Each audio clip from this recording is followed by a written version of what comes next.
Turning back now to the ongoing Russia investigation, the school shooting in Florida, and President Trump's response to both. It's time for Politics Monday with Tamara Keith of NPR and Shauna Thomas. She's the Washington bureau chief for Vice News. And we welcome both of you to the program, Politics Monday.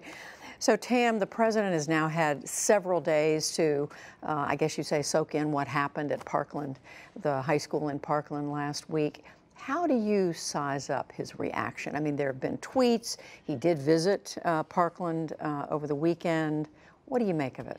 There haven't been that many tweets, actually, and one of them tied the FBI's error in the shooting to the Russia investigation. Most of his focus this weekend has been on Russia.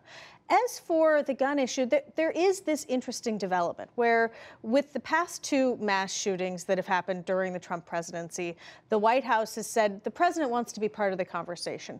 Well, this week, they are actually trying to drive a conversation, and that's a little different.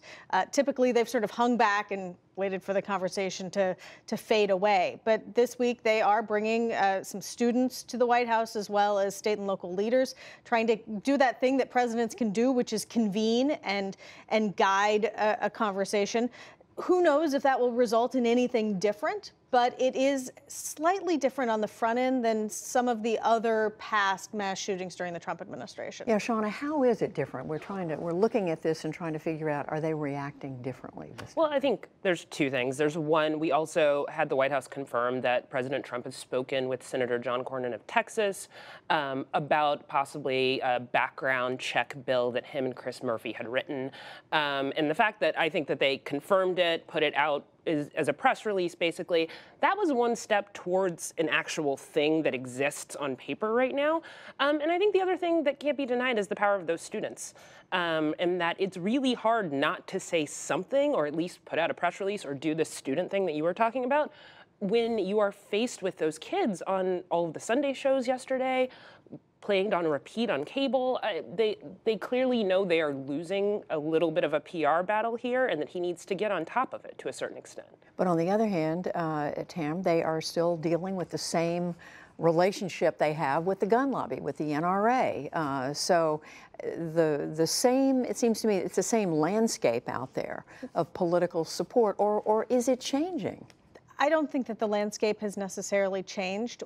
There's a lot of wiggle room in the language that Sarah Sanders used in her statement about how the president feels about possibly considering this background check legislation.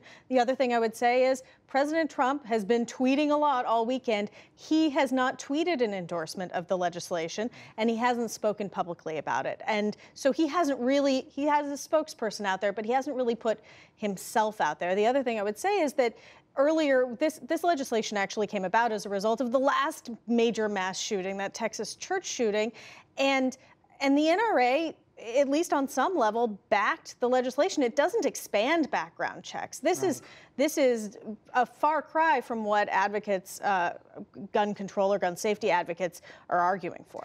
And in fact, Shauna, it would be the Cornyn-Murphy legislation is really about just making sure that information goes into that database, right? Exactly. It is about that. And it's also trying to make sure the databases are talking to each other properly. It does give some more money to the states to be able to do that.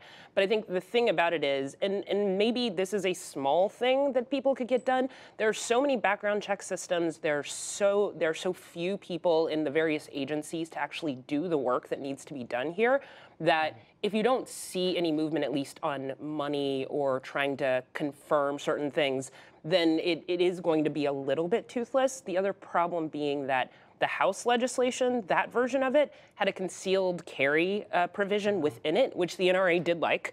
And even Senator Cornyn has said that needs to be sort of separated from the background check stuff if it is ever going to get through the Senate.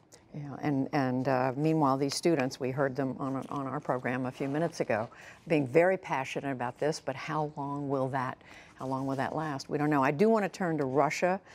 Tam, as you said, that is what the president did tweet a lot about over the weekend. He's still pretty unhappy with what came out from the special counsel on Friday. It sure seems that way. He has been tweeting, and those are the public statements we have from him this weekend, largely trying to separate himself, trying to really say, you know, I was a great candidate. This is basically, the president is doing what he's been doing all along as relates to the Russia investigation, which is trying to say, this doesn't threaten the legitimacy of my presidency.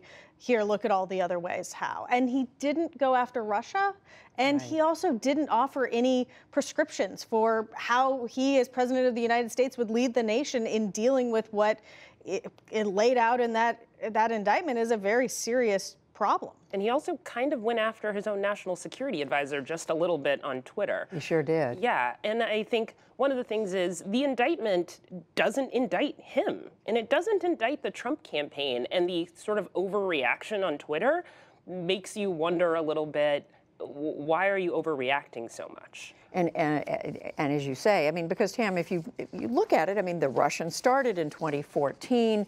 They were clearly trying to hurt Hillary Clinton's chances.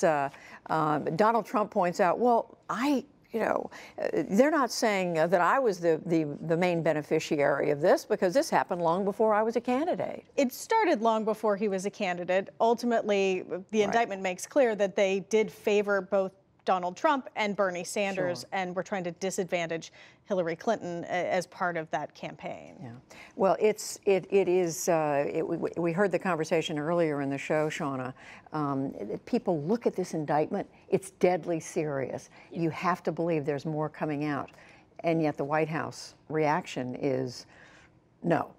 No, but one of the things that the White House doesn't need to push back necessarily in the way they did. They have an opportunity here to shift the conversation to our election process in 2018, to shift the conversation to what are the states doing, how is the federal government going to act with what the states are doing to protect the election systems.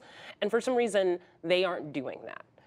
And not going after Russia, as both of you are pointing out.